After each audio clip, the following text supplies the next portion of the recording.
In the summer of 1871, a county surveyor named Elias Kimbrough rode into the Ozark Mountains of northwestern Arkansas, tasked with mapping the rugged terrain of Newton County for the first time since the Civil War.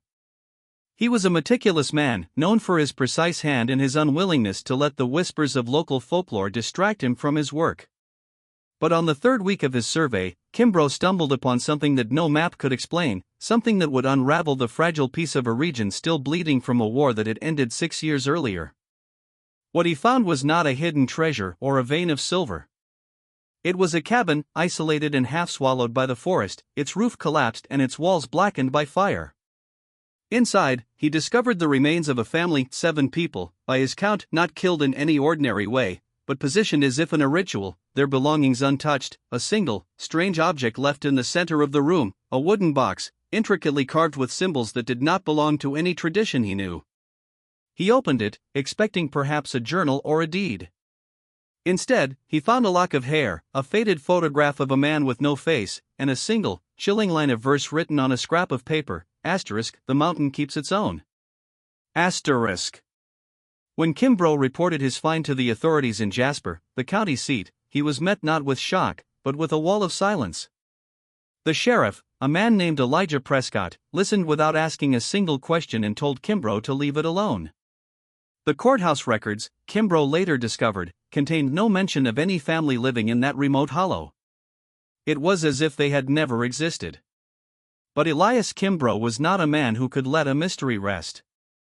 His investigation would lead him into the dark heart of the Ozarks, into a conspiracy of silence that reached from the highest echelons of the county government down to the most isolated hollers, and into a truth so terrible that it would nearly cost him his life. #the land of sorrows. To understand what Elias Kimbrough found, one must first understand the world he entered. Newton County in 1871 was a place of profound and haunting beauty, a landscape of steep, forested ridges and deep, narrow valleys carved by the Buffalo River and its tributaries.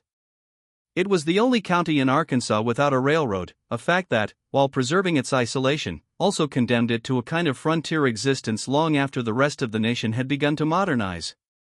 The average elevation was 800 feet, and the hills were so steep that in some places, a man could stand on one ridge and look across a valley at a neighbor who was a full day's walk away.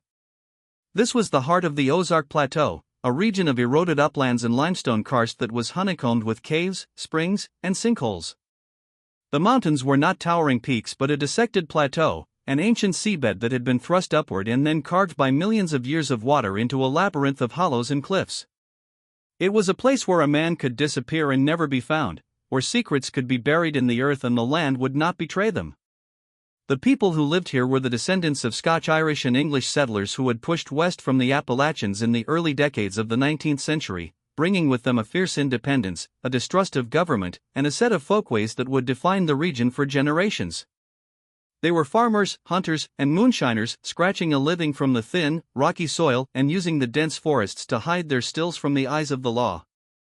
They were a people who prized family above all else, who settled feuds with blood, and who kept their own counsel.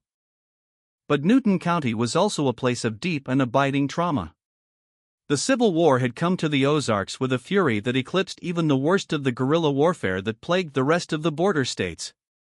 Unlike the grand armies of the Eastern Theater, the war in Arkansas was a war of neighbors against neighbors, a brutal, unforgiving conflict fought in the bush and the holler. The Confederacy, under the command of Major General Thomas Hindman, had actively encouraged the use of guerrilla warfare against the invading Union forces, a decision that would have catastrophic consequences for the civilian population. The Prairie Grove Campaign, fought just across the border in Washington County in December of 1862, was the largest battle in the region. It was a tactical draw but a strategic defeat for the Confederacy, and it sent thousands of wounded and fleeing soldiers streaming into the hills of Newton County. The battle was a bloody, chaotic affair, with over 2,700 casualties, and it left a scar on the land that would never fully heal. The men who returned from that fight were often broken, both in body and in spirit, and the specter of bushwhackers, guerrillas who operated outside the law, robbing and killing with impunity, would haunt the region for years. After the war, the federal government attempted to re-establish order through the federal court in Fort Smith, which held jurisdiction over the vast Indian Territory to the west. Judge Isaac Parker, the hanging judge, was a man of unwavering integrity who sought to bring law to a lawless land. In 21 years on the bench, he tried over 13,000 cases, sentencing 160 men to death. But his jurisdiction was vast, and the resources to enforce his judgments were pitifully limited. In the deep hollows of Newton County, the law was often little more than a rumor, and justice was a matter of who held the gun. It was into this land of sorrows, a place where the war had never truly ended and where the law was a distant and foreign concept, that Elias Kimbrough arrived in the spring of 1871. He was an outsider, a man who believed in maps and records, in the idea that the world could be understood and ordered. He had no idea that the mountains had other plans for him. #the discovery. Elias Kimbrough had been in Newton County for 3 weeks when he made his discovery. He was working in the eastern part of the county, in a rugged area near the headwaters of a tributary of the Buffalo River, a place where the ridges were so steep that the sun barely touched the valley floor. He was accompanied by a young assistant named Samuel, a boy of 16 who was learning the trade, and a local guide named Enoch, a grizzled old man who knew the hills like the back of his hand but who had a habit of falling silent whenever Kimbrough asked him about the deeper hollows. It was Enoch who had led him to the place, though he had done so reluctantly. Kimbrough had noticed a discrepancy on an old military map, a small valley that was marked as a suitable campsite but that did not appear on any of the newer surveys. When he asked Enoch about it, the old man had simply shrugged and said, "Ain't nothin' down that way worth seein', Mr. Kimbrough. Just rocks and snakes." But Kimbrough had a mapmaker's obsession with filling in the blank spaces. He insisted on going. As they descended into the valley, the air grew cooler and the forest became more dense. The light took on a greenish quality, filtered through the canopy of oak and hickory. The only sound was the rustle of leaves and the occasional cry of a bird. It was a place that felt outside of time. At the bottom of the valley, they found the cabin. It was set against a limestone bluff, half hidden by overgrown brush. The roof had caved in, and the chimney was a pile of rubble. But Kimbrough could see that it had once been a well-built structure, a testament to the efforts of someone who had intended to stay. The door was hanging by a single hinge, and Kimbrough pushed it open. The interior was dark, and the air was thick with the smell of mold and decay. The floor was covered in debris, but Kimbrough could make out the shapes of objects: a table, a chair, a child's toy. There was a rusted stove in the corner, and a bed frame with a straw mattress that had been gnawed by rodents. It was only when his eyes adjusted to the gloom that Kimbrough saw the remains. They were not in the cabin, they were arranged outside, in a small clearing behind the structure. 7 of them, laid out in a circle, their bones bleached and scattered by animals. They had been dead for a long time, months at least, perhaps longer. What disturbed Kimbrough was not the presence of the dead, he had seen enough violence in the war to be inured to that. It was the arrangement. The bodies had been carefully placed, not dumped. And at the center of the circle, there was a single object, a wooden box, carved with symbols that Kimbrough did not recognize. He opened the box. Inside, wrapped in a piece of faded velvet, was a lock of hair, thick and dark. There was a photograph, too, a daguerreotype of a man whose face had been scratched out, leaving only a ghostly oval. And there was a scrap of paper, yellowed and brittle, on which a single line was written in a careful, almost elegant hand: "*The mountain keeps its own." Kimbrough felt a cold chill run down his spine. He was not a superstitious man, but there was something deeply unsettling about this scene. It was not a murder, and it was not a burial. It was something else, something he could not name. He turned to Enoch, who was standing at the edge of the clearing, his face ashen. "Who are they, Enoch?" Kimbrough asked. Enoch shook his head. "Don't know, Mr. Kimbrough. Never heard of nobody livin' here." "You're lying," Kimbrough said. "You knew this place was here. You tried to keep me from coming." Enoch met his eyes for a moment, then looked away. "Some things is best left alone," he said. "That's all I'm sayin', not."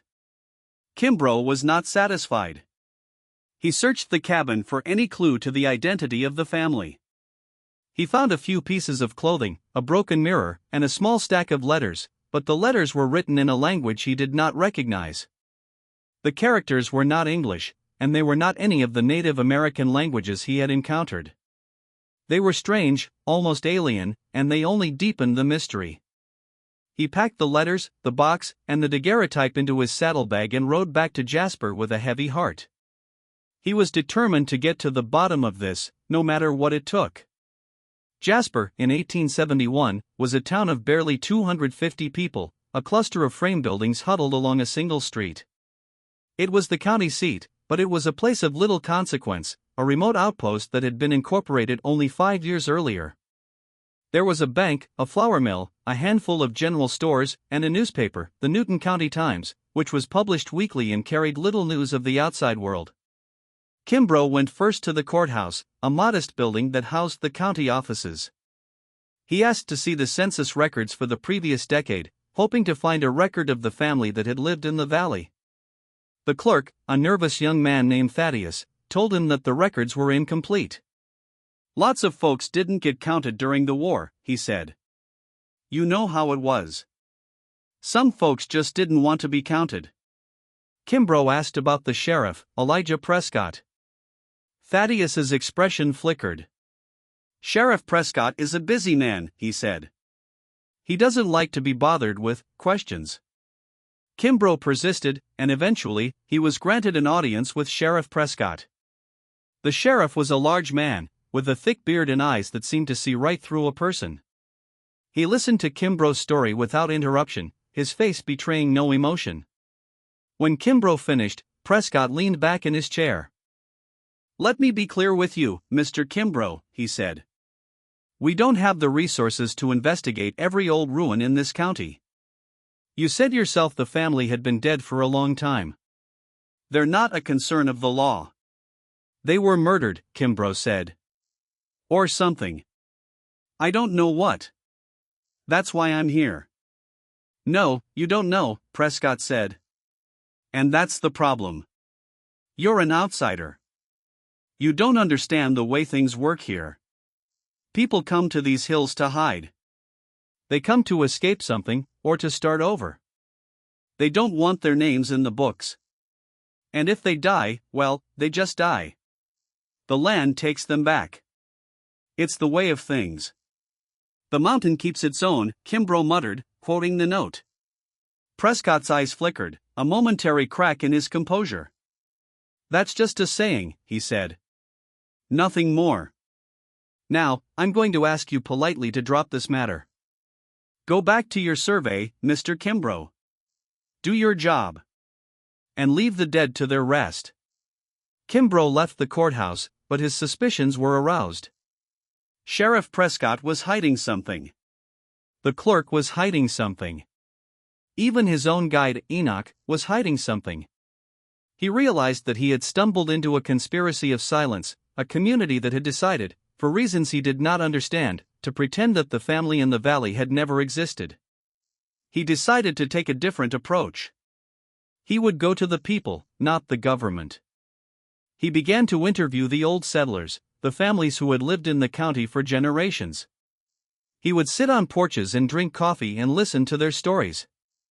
But whenever he asked about the valley, the response was the same: silence. Or worse, a fleeting look of fear that was quickly masked. One old woman, a midwife named Clarissa, finally broke the silence. She was in her 80s, a frail woman with eyes that were sharp and clear.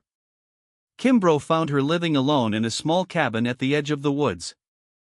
"I know the valley you speak of," she said, her voice thin and reedy. "I was there once, a long time ago. There was a family livin' there. The Grangers. They were good people. Quiet.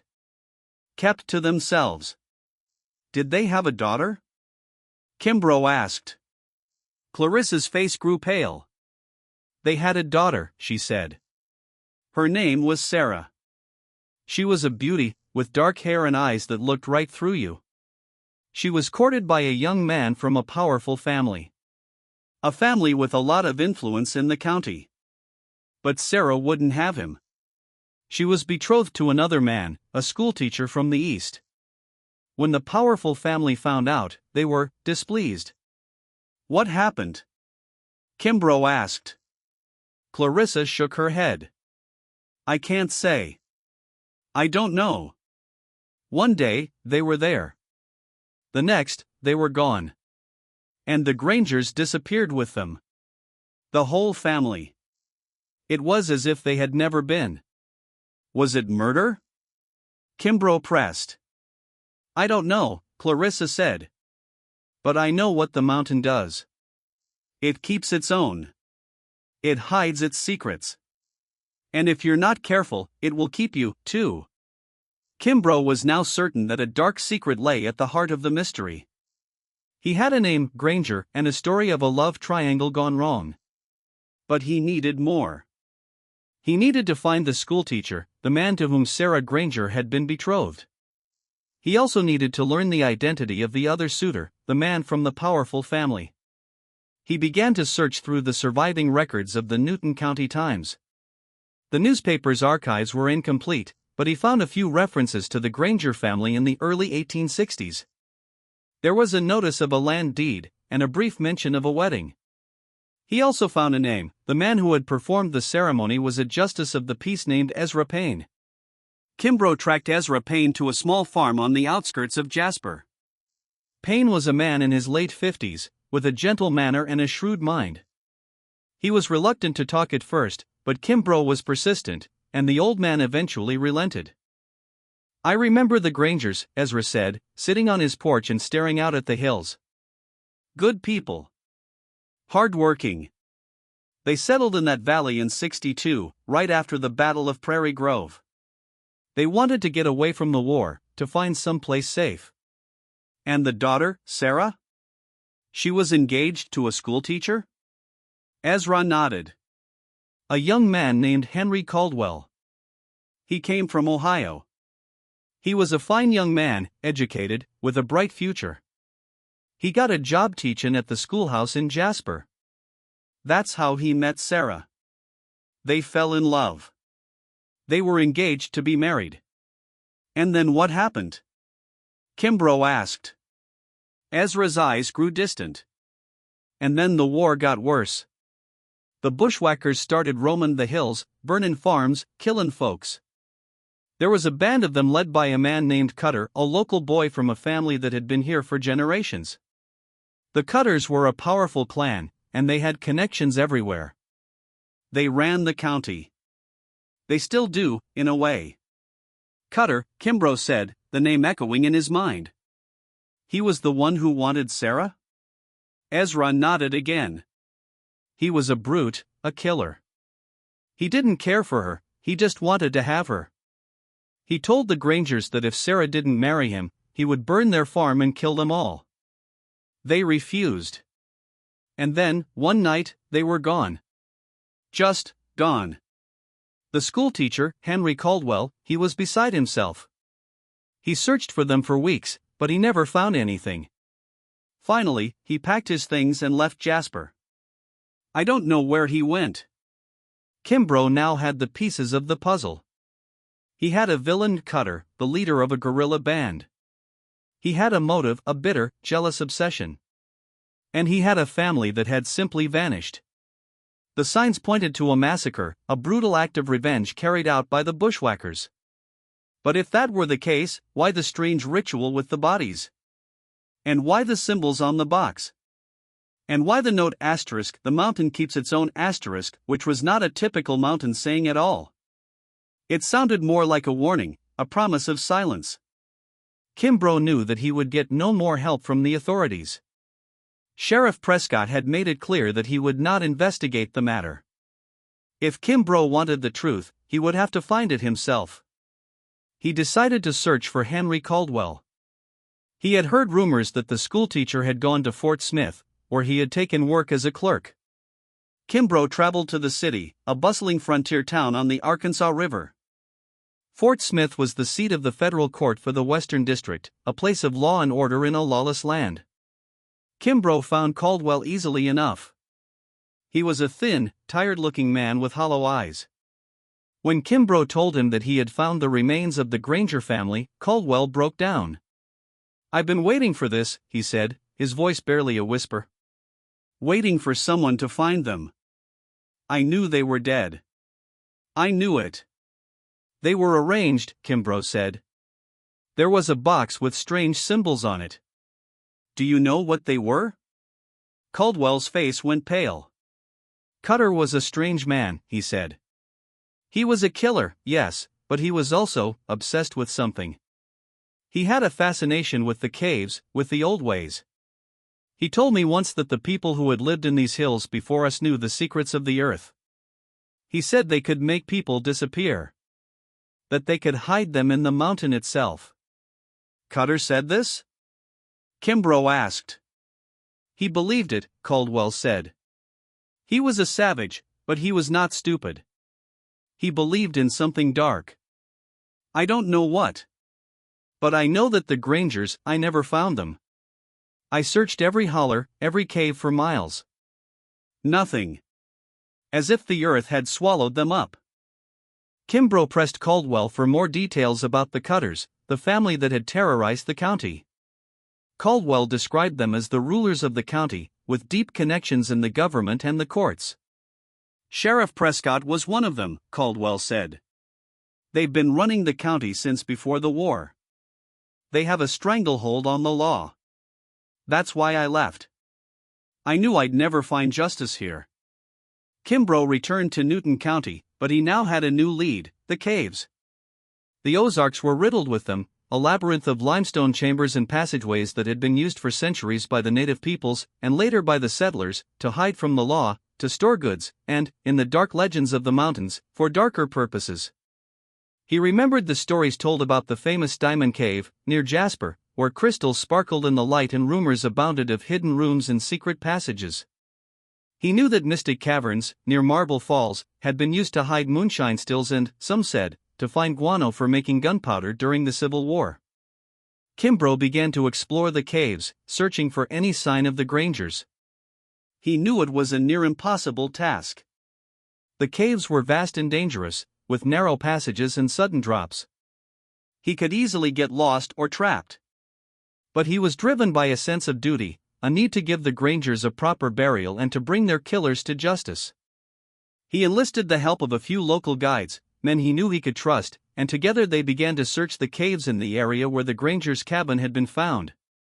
They spent weeks exploring, crawling through mud and darkness, finding only the bones of animals and the discarded remnants of moonshine stills. Just when he was on the verge of giving up, Kimbrough found something that would change the course of his investigation forever. He had been exploring a small cave, one that was not marked on any map. It was only accessible through a narrow, nearly vertical shaft, a hole in the earth that led deep into the hillside. With a rope and a lantern, he lowered himself down. The shaft opened into a large chamber, a cathedral of stone, with stalactites that hung from the ceiling like frozen icicles. The air was cool and still, the silence absolute. And there, in the heart of the cave, he found his answer. There were bodies here, too. But unlike the Grangers, these were not arranged in a ritual. They were stacked in a pile, a grisly heap of bones and tattered clothing. They were not the Grangers, Kimbrough realized with a shock. They were the victims of the bushwhackers, the men and women who had disappeared from their homes and farms over the years. In the darkness, he could see the faint glint of a sheriff's badge on the chest of one skeleton. He found a journal as well, a leather-bound book with a broken clasp. The entries were written in the same careful, elegant hand he had seen on the note in the box. It was the journal of Sarah Granger. He opened it, his hands trembling. The first entries were filled with the hopes and dreams of a young woman in love. She wrote about Henry, about their plans to marry, about the house they would build. But as the weeks passed, the entries grew darker. She wrote about Cutter, about his threats, about the fear that she and her family felt. She wrote about the secret rituals that she had witnessed in the mountains, the gatherings of the bushwhackers in the caves. She wrote about the symbols that they carved into the stone, symbols that were meant to invoke something ancient and evil. Then came the final entry. It was written in a frantic hand. Asterisk, they are coming. We cannot run any further. I have hidden the box. It contains my mother's locket, the only proof of who we are and who we were. If you find this, please help us. They have taken the mountain as their own. They have made a pact with the land, a pact sealed in blood. I do not know if there is any hope left, but I must bear witness. The darkness is descending. I do not know how long it will take for the mountain to claim us. But I will not go quietly. The truth must be told. Asterisk. Kimbrough emerged from the cave that day a changed man. He had seen the horrors that lay beneath the surface of the mountains, the dark secrets that the county had tried so hard to bury. He had found the proof he needed: Sarah Granger's journal, the skeleton of a lawman, the evidence of a conspiracy that reached to the highest levels of the county government. He knew now that the Grangers had been killed, not just by Cutter, but by a system of fear and silence that had been allowed to grow in the years after the war. The bushwhackers, the Cutters, had taken control of the county, and they had used the law to protect themselves. Sheriff Prescott was not just a corrupt official, he was a willing participant in the conspiracy. But Kimbrough also discovered a deeper, darker truth. The Cutters were not simply bushwhackers, they were part of a long-standing Ozark tradition of isolation and self-reliance that had been twisted into something monstrous. They had retreated into the hills, seeking refuge from the law, but they had found something else in the caves, something that had warped their already savage hearts. They had become obsessed with the old ways, the rituals and beliefs of the Native Americans who had once inhabited the land, and they had merged those beliefs with their own mountain culture to create a new, dark philosophy. They believed that they were the true masters of the mountains, that they had a right to take whatever they wanted, and that the law of the outside world did not apply to them. Kimbrough took his evidence to the federal court in Fort Smith. He testified before Judge Isaac Parker, laying out the case against the Cutters and their allies. He presented the journal, the photographs, and the testimony of witnesses like Ezra Payne and Clarissa the midwife. It was a shocking story, a tale of murder and corruption that stunned the courtroom. Judge Parker, a man dedicated to bringing law to the frontier, acted swiftly. He issued arrest warrants for Sheriff Prescott and several members of the Cutter clan. He ordered a full investigation into the disappearances that had plagued Newton County for years. The trial that followed was one of the most sensational in the history of the Fort Smith court. Prescott and the Cutters were convicted of multiple counts of murder and conspiracy. Some of them were hanged, others sent to prison. The reign of the Cutters was over. The mountain, it seemed, had finally given up its dead. #the aftermath. The convictions were a triumph for justice, but for Elias Kimbrough, there was little satisfaction. He had exposed a terrible truth, but in doing so, he had also revealed the dark underbelly of the region he had tried so hard to map. He had seen the bodies of the innocent and the faces of the guilty, and the knowledge haunted him. He began to have nightmares, visions of the cave and the symbols carved into the stone.